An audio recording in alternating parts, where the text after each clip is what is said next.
Gold price ಏರ್ತಾ ಇದೆ, ನೀವು gold ಮಾರೋದಕ್ಕೆ ಯೋಚಿಸ್ತಾ ಇದ್ದೀರಾ?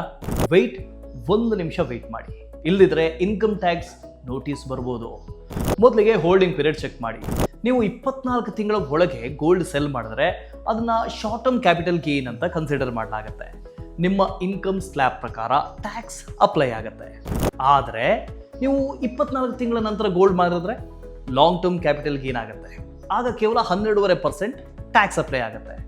ಈಗ ಈ ಗಿಫ್ಟ್ ಅಥವಾ ಇನ್ಹೆರಿಟೆನ್ಸ್ ಆಗಿ ಗೋಲ್ಡ್ ಸಿಕ್ಕಿದ್ರೆ ಗೋಲ್ಡ್ ಮಾರೋ ಟೈಮ್ನಲ್ಲಿ ಕ್ಯಾಪಿಟಲ್ ಗೇನ್ಸ್ ಟ್ಯಾಕ್ಸ್ ಅಪ್ಲೈ ಆಗುತ್ತೆ.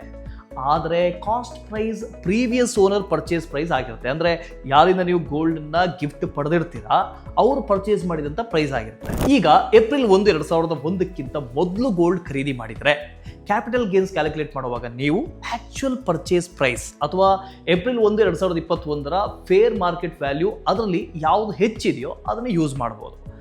ಪರ್ಚೇಸ್ ಪ್ರೈಸ್ ಗೊತ್ತಿಲ್ಲ, ಆಗ ನೀವು 2001ರಲ್ಲಿ ಮಾರ್ಕೆಟ್ ವ್ಯಾಲ್ಯೂ ಎಷ್ಟಿತ್ತು ಅದನ್ನು ಯೂಸ್ ಮಾಡ್ಬೋದು. 2001 ನಂತರ ತಗೊಂಡಿದ್ರೆ ಒಂದು ವೇಳೆ ನೀವು ಅದಕ್ಕೆ ಬಿಲ್ಲು ಇಲ್ಲದೆ ಹೋದರೆ ಆಗೇನು ಮಾಡ್ಬೋದು, ರಿಜಿಸ್ಟರ್ಡ್ ವ್ಯಾಲ್ಯೂವರಿಂದ ವ್ಯಾಲ್ಯೂಯೇಷನ್ ರಿಪೋರ್ಟ್ ತಗೊಳ್ಳಿ, ಅದು ವ್ಯಾಲಿಡ್ ಪ್ರೂಫ್ ಆಗಿರುತ್ತೆ.